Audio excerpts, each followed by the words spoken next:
Station number 4 हा problem सोडवायचा आहे. काय बघा, from the following trial balance of mister Piyush and mister Arun you are required to prepare trading account, profit and loss account and balance sheet as on that date. म्हणजेच काय, mister Piyush आणि अरुण यांचं आपल्याला trading account, profit and loss account खाली दिलेल्या trial बॅलन्सनुसार तयार करायचं आहे. आता आपल्याला खाली ट्रायल बॅलन्स दिला आहे. त्या ट्रायल बॅलन्समध्ये आपल्याला पहिल्यांदा ॲडजस्टमेंट काय दिलं, त्या ॲडजस्टमेंटची आपण टीका करतो आणि नंतरच मग आपण ट्रायल बॅलन्समधल्या आयटमची नोंद ज्या त्या अकाउंटला घेतो. त्यासाठी trading account, profit and loss account, balance sheet आखून घ्यायचं. आता पहिल्यांदा बघा, पहिल्यांदा ॲडजस्टमेंटमध्ये काय दिलं आहे बघा. तर पहिल्यांदा ॲडजस्टमेंटमध्ये दिलेलं आहे ते म्हणजे बघा काय दिलं आहे, तर stock on hand on 31 March 2019 was cost price 40,000 and market price rupees 35,000. म्हणजे कॉस्ट प्राईस 40,000, मार्केट प्राईस 35,000 आहे. त्यातली कमीत कमी कुठली असेल ती घ्यायची आणि त्याचे दोन इफेक्ट दाखवायचे, म्हणजे ट्रेडिंगच्या क्रेडिटला आणि बॅलन्स शीटच्या असेटला. त्यानंतर दुसरे ॲडजस्टमेंट दिलं, interest on fixed deposit rupees 1,200 is steel receivable. म्हणजेच काय, 1,200 रुपयाचंच इंटरेस्ट अजून द्यायचं राहिलं अद्याप. म्हणून इथं ट्रायल बॅलन्सच्या क्रेडिटसाठी interest received on fixed deposit इथं टिक करून घ्यायची आहे. त्यानंतर दुसरी ॲडजस्टमेंट आपल्याला दिलेली आहे. तर दुसरी ॲडजस्टमेंट काय दिली आहे, तर तिसरी ॲडजस्टमेंट काय दिली आहे, provide RDD at 2.5% on sundry debtors. म्हणजे सन्ड्री डेटर्सच्या 2.5% रक्कम बुडण्याचा संशय वाटते. म्हणजे सन्ड्री डेटर्स इकडं आहेत, तर या सन्ड्री डेटर्सवर काय करायचे, टिक करायचे. 40,000चे जे सन्ड्री डेटर्स दिला टिक करायचे, त्याच्यावर 2.5% काढायचं. त्यानंतर पुढं दिलं आहे फर्निचर. काय दिले बघा पुढची ॲडजस्टमेंट, डिप्रिसिएट फर्निचर बाय 5%. म्हणजेच काय, फर्निचर 5% काढायचं आहे. तर फर्निचर 5% काढायचं असताना इथं फर्निचर दिलेलं आहे बघा, त्या फर्निचरला टिक करायचे आणि इथं 5% असं लिहिलं तरी चालेल.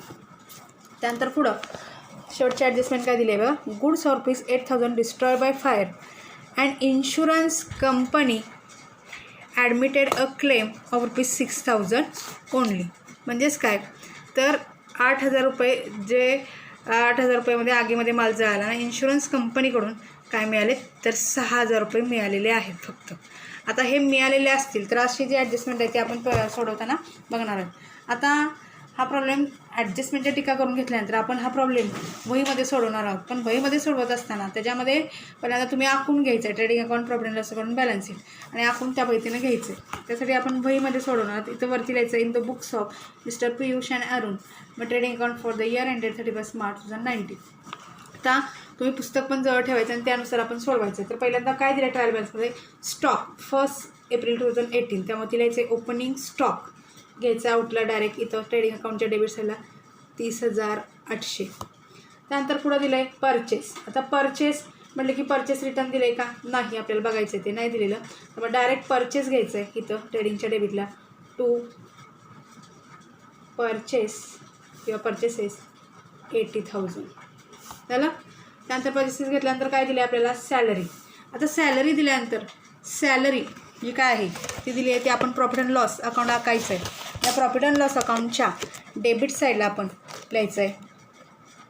त्यासाठी इथे एक सोडा, काही लॉस वगैरे आला तरी ते असं म्हणून टू सॅलरीज. सॅलरीजवर काय ॲडजस्टमेंट नाही, जरा काउंटरला घ्या 5,000. त्यानंतर काय दिलं आहे, वेजेस. वेजेस म्हटलं की मजुरी, आणि त्यामुळं ट्रेडिंगच्या डेबिटला येणार आहे नेहमी टू वेजेस 7,500. त्यानंतर पुढं काय दिलं आहे, कॅरेज. कॅरेज म्हटलं की कॅरेज इनवर्ड, म्हणजे ट्रेडिंगच्या डेबिटला घ्यायचं आहे, डायरेक्ट आउटला घ्या टू कॅरेज 3,000. त्यानंतर पुढे रॉयल्टी. रॉयल्टी म्हणजे प्रोडक्शनशी रिलेटेड संबंधित आले, त्यामुळे ट्रेडिंगच्या डेबिटलाच घ्यायचं आहे टू रॉयल्टीज या 2,500. त्यानंतर पुढे दिले फ्रेट. आता फ्रेट म्हटलं की नेहमी फ्रेट चार्जेस, रेल्वे भाडं वगैरे, त्यामुळे फ्रेट प्रोडक्शनशी रिलेटेड आलं, त्यामुळे ट्रेडिंगच्या डेबिटला घ्यायचं आहे 700. त्यानंतर पुढं दिलं आहे प्रिंटिंग अँड स्टेशनरी. आता प्रिंटिंग अँड स्टेशनरी म्हणजे ॲडमिनिस्ट्रेटिव्ह एक्सपेन्सेस झाला, प्रॉफिट अँड लॉसच्या डेबिटला घ्यायचं आहे टू प्रिंटिंग अँड स्टेशनरी. किती दिले आहेत, 1,050. त्यानंतर पुढं दिले आपल्याला बघा सन्ड्री डेटर्स. तर सन्ड्री डेटर्स असेटला घ्यायचे आहेत. तेव्हा असेटला घ्या सन्ड्री डेटर्स. किती दिले सन्ड्री डेटर्स, 43,000.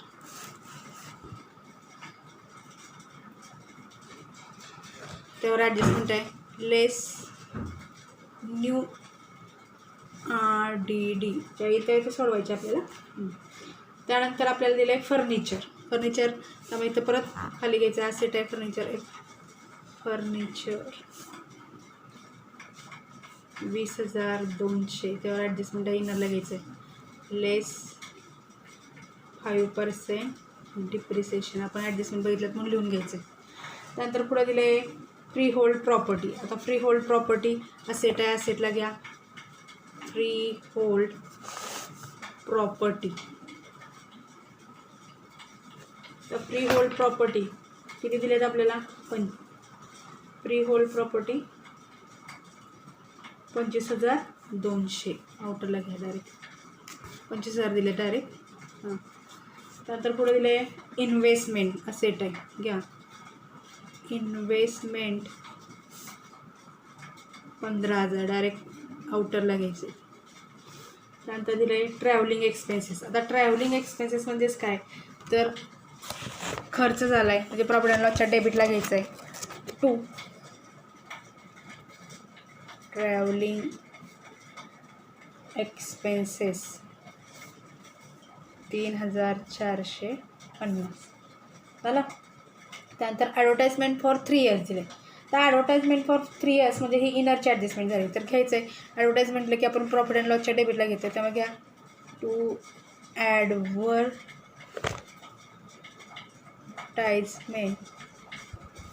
30,000.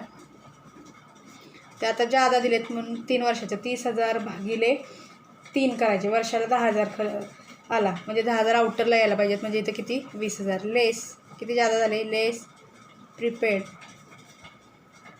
20,000. त्याला घ्यायचं आहे 10,000. इकडे घ्या असेटला प्रिपेड त्याचा दुसरा effect advertisement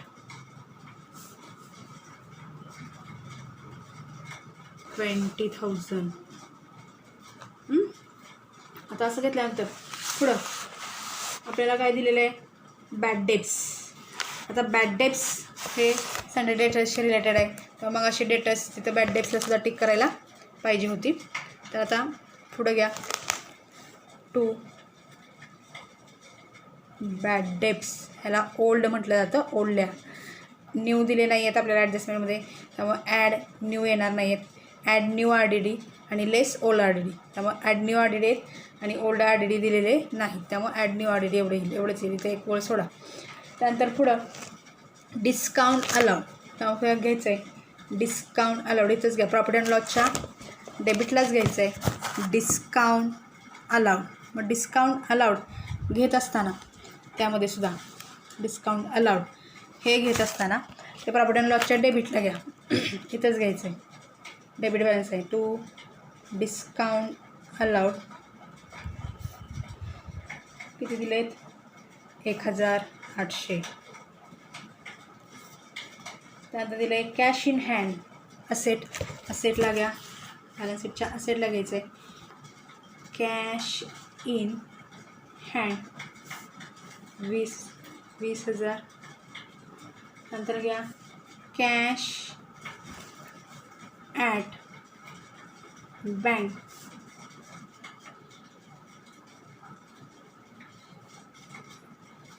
cash in hand 7,000 आहेत सॉरी आणि कॅश ॲट बँक 20,000 आहेत. त्यानंतर दिलं आहे फिक्स डिपॉझिट म्हणजे असेट आहे. असेटला घ्या फिक्स डिपॉझिट इनरला घ्या ॲडजस्टमेंट आहे 15,000. हे झालं डेबिट साईड झाले सगळे ट्रायल बॅलन्समध्ये. आता क्रेडिट घ्यायचं आहे. क्रेडिट घेत असताना क्रेडिट साईडला काय दिलं आहे आपल्याला कॅपिटल. त्यामुळे त्याला येतं लायबिलिटी साईडला कॅपिटल अकाउंट. तुम्ही पुस्तक जवळ ठेवायचं आहे पुस्तकातलं बघून घ्यायचं आहे. पियुष 80,000. इथे 1-2 ओळी सोडायच्या. परत खाली घ्यायचं आहे अरुण 80,000. त्यानंतर पुढं सन्ड्री क्रेडिटर्स, इथे 1-2 ओळी सोडायचे आहेत. या सन्ड्री क्रेडिटर्स लायबिलिटीज आहे, लायबिलिटी साईडला घ्यायचे सन्ड्री क्रेडिटर्स 20,500 आउटरला घ्या. नंतर interest received on fixed deposit, म्हणजे आता मिळालेलं एक क्रेडिट बॅलन्स आहे, प्रॉफिट अँड लॉसच्या क्रेडिट साईडला घ्यायचा. इथं घ्या बाय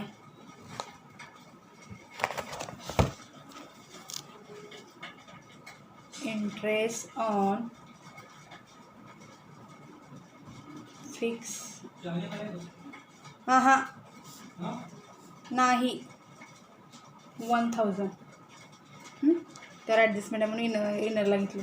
नंतर घ्यायचं बँक ओव्हरड्राफ्ट, त्यामुळे इथं घ्या परत बँक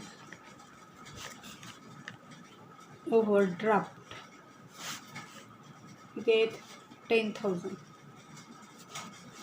पुढे आहेत सेल्स म्हटलं की आपण नेहमी इकडे घेतो ट्रेडिंग अकाउंटच्या क्रेडिट साईडला सेल्स, त्यावर सेल्स रिटर्न वगैरे बघायचं आहेत का नाही दिलेलं. Bye cells 1,20,000. आता सगळ्या ट्रायल बॅलन्समधल्या आयटमची नोंद झालेली. आता ॲडजस्टमेंट पहिले दिले आपल्याला. Stock on hand on 31 March 2019 was cost price ₹40,000 आणि मार्केट प्राईस 35,000. म्हणजेच काय तर आपल्याला कॉस्ट प्राईस 40,000, मार्केट प्राईस 35,000 दिले, त्यातली कमी जी असेल ती घ्यायची. मग इफेक्ट कसं दाखवतो कारण ट्रायल बॅलन्स ट्रेडिंग अकाउंटच्या क्रेडिट साईडला आणि बॅलन्स शीटच्या असेटला, असे दोन इफेक्ट दाखवतो. त्यामुळे घ्या इथे एक परत ॲडजस्टमेंट, त्यामुळे इथं खाली घ्या बाय क्लोजिंग स्टॉक घेणार जी कमी आहे ती घ्यायची 40 आणि 35,000 घ्यायची. त्यानंतर असेटला घ्या बा क्लोजिंग स्टॉक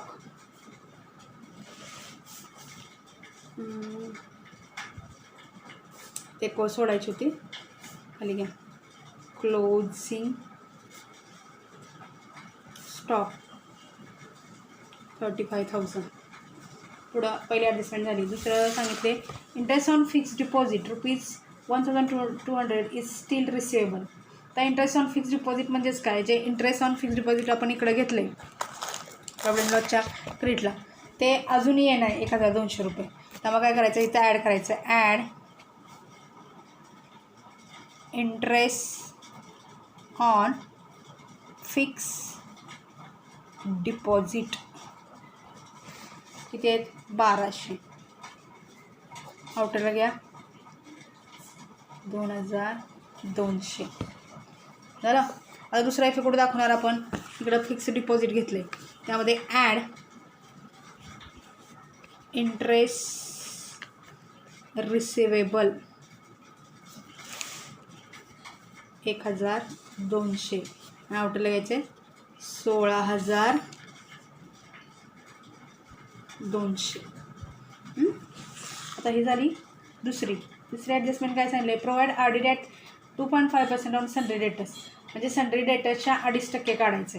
मग 2.5% काढत असताना काय करायचं सन्ड्री डेटर्सच्या 2.5% काढायचे. सन्ड्री डेटर्स किती दिलेत आपल्याला, इथे दिलेत आपल्याला सन्ड्री डेटर्स किती दिलेत 43,000, त्याच्या 2.5% काढायचे. म्हणजे 2.5% रक्कम बुडण्याचा संशय वाटते.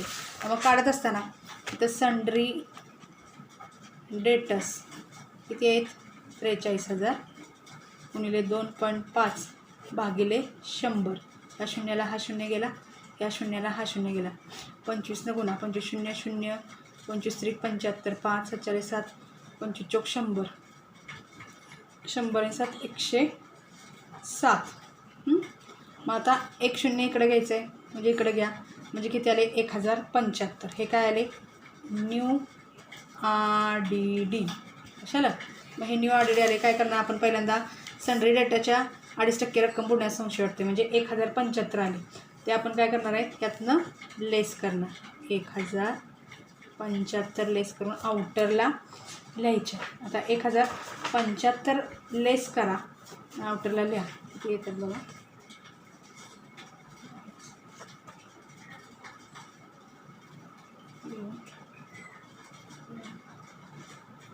41,925. आणि इकडं दुसरा इफेक्ट दाखवायचा आहे परत. काय आपण इथं घेतलेत बघा बॅड डे सोल्ड डे, त्यात ॲड न्यू RDD. तर ओल्ड बॅड डेट्स आपले किती होते? बॅड डेट दिलेले होते 500, लिहिलेलं नाही आहे तिथं. ॲड न्यू RDD किती आले? 1075. असे किती आले? 1575. हे RDDची ॲडजस्टमेंट झाली. त्यानंतर पुढे दिलं डिप्रिसिएट फर्निचर बाय 5%. आता फर्निचर बाय 5% म्हणजे फर्निचर किती दिले आहेत आपल्याला? फर्निचर किती आहेत? 20,000. त्या 5% काढायचं. मग इथं फर्निचर असं घ्या. फर्निचर किती दिलेत? 20,200 गुणिले 5 भागिले 100. ह्या शून्याला हा, ह्या शून्याला हा शून्य, अजून 10, 4 1 0 0, अजून एक 10. 1000 काय आले? 10. तर आपण पहिल्यांदा काय करणार आहे? 1010 जे आलेत डिप्रिशिएशन, इथं डिप्रिशिएशन, इथं फर्निचर, इथं डिप्रिशिएशन लिहायचं. तर या फर्निचर दिलेत त्यातनं 1010 लेस करून आउटरला लिहा. 1 किती आले बघा? 19,190 आलेत. आता दुसरा इफेक्ट पुढे दाखवणार. प्रॉफिट अँड लॉसच्या डेबिट साईडला दाखवायचं आहे. टू डिप्रिसिएशन ऑन फर्निचर किती आलेत?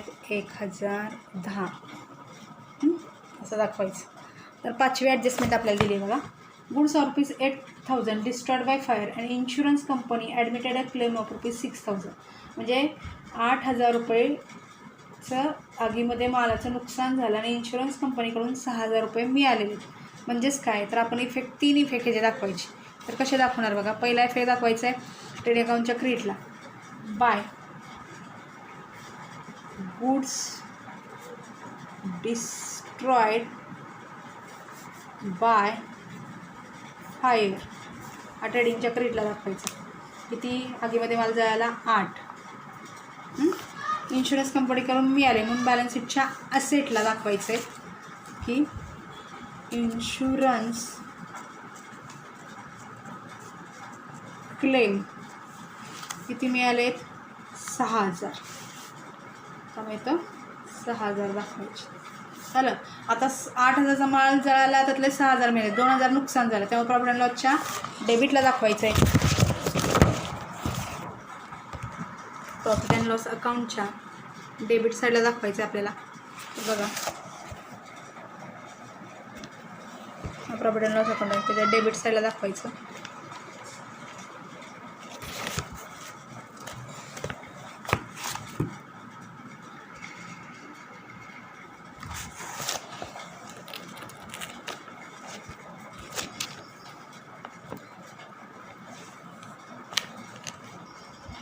इथं दाखवा टू लॉस बाय फायर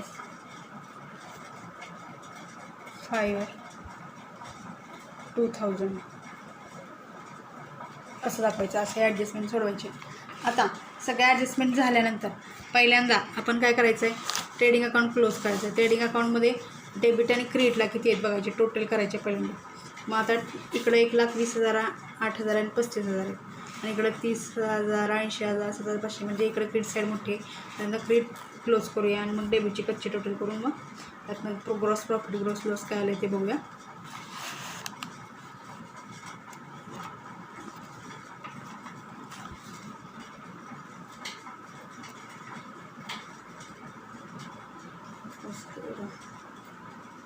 एक 63 आहेत. इकडं करा, पेन्सिलनं घ्या, पेन्सिलनं करा. 1,63मधून 30,880, 80, 10, 1,24,500 अशी कच्ची टोटल येते. त्यातनं वजा करा 1,63मधनं ह्या 1,63,000 जे आहेत, म्हणजेच इथं घ्या कच्चं करा.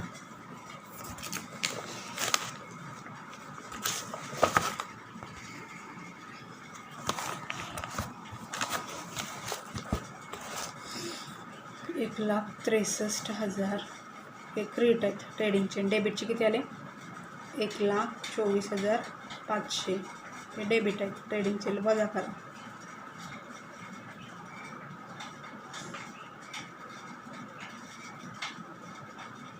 38,500. हा काय आला ग्रॉस प्रॉफिट, त्यामुळे इथे लिहायचं आहे टू ग्रॉस प्रॉफिट 38,500. आणि जिथं टोटल केली होती या साईडला त्याच लाईनमध्ये इकडे टोटल करून घ्यायचं 1,63,000. झालं. आता हाच ग्रॉस प्रॉफिट कुठं करायचं आहे, प्रॉफिट अँड लॉसच्या क्रेडिट साईडला इकडं ट्रान्सफर करायचं. घ्या by gross profit brought down 38,500. तर 38,500 आणि इकडं 2,200 टोटल करून घ्यायचे. मग आणि इकडं किती आहेत 5,000 1,800 म्हणजे इकडं टोटल करून घ्या.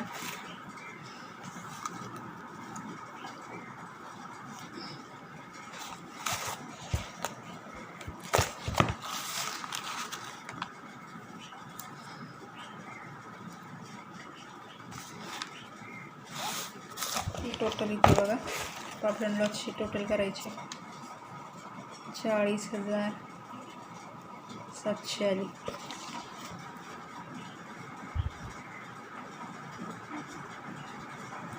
इकडे घ्या 25 टोटल आली. आम्ही इकडे दाखवते तुम्हाला मी. इकडे 40,700 डेबिटची. पेडची किती आली डेबिट साईडची 25,825 वजा करून घ्या.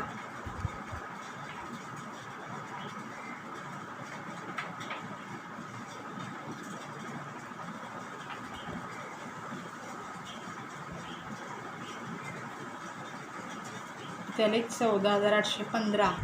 हा काय आला आहे प्रॉफिट, त्यामुळे इथे घ्यायचं आहे तो नेट प्रॉफिट आला. तर नेट प्रॉफिट तो आपण प्रॉफिट अँड लॉसच्या डेबिट साईडला लिहायचा आहे टू नेट प्रॉफिट. त्याला 14,815. तो कोणाच्यात डिस्ट्रीब्यूट करायचा आहे पियुष आणि अरुण. पियुष आणि अरुण. आता तो डिस्ट्रीब्यूट करत असताना काय करायचं आहे बघा, पियुष आणि अरुणमध्ये डिस्ट्रीब्यूट करायचं म्हणजे आपल्याला रेशो दिला नाही 14,815 भागिले 2 बेसाती 14 बेचोक 8. आता एकच स्थानी होता म्हणून 0 घ्यायचं आणि बेसाती 14 परत 0.5 म्हणजे 7,407.5 म्हणजे 7,407 आणि 7,408 असं दोघांचंही. मग एकाला 7,407 आणि एकाला 7,708. 7,407 7,408 असं टोटल लिहायचं 40,700 40,700. आता हा नेट प्रॉफिट कुठे ट्रान्सफर करणार बॅलन्स शीटच्या असेटला. ॲड नेट प्रॉफिट 7,407 म्हणजे 87,407. इकडं अरुणला ॲड नेट प्रॉफिट 7,408 87,408. आणि आता टोटल करून घ्यायचे बॅलन्स शीटची टोटल करायची.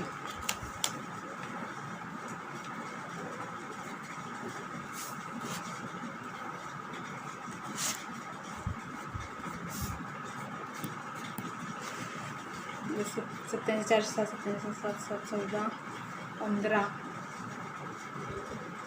चला एकच 8 आणि 5 13 चला 14 आणि 15 1 2,05,315 2,05,315 असा हा प्रॉब्लेम सोडवायचा आहे आणि वहीमध्ये सगळ्यांनी हा सोडवायचा.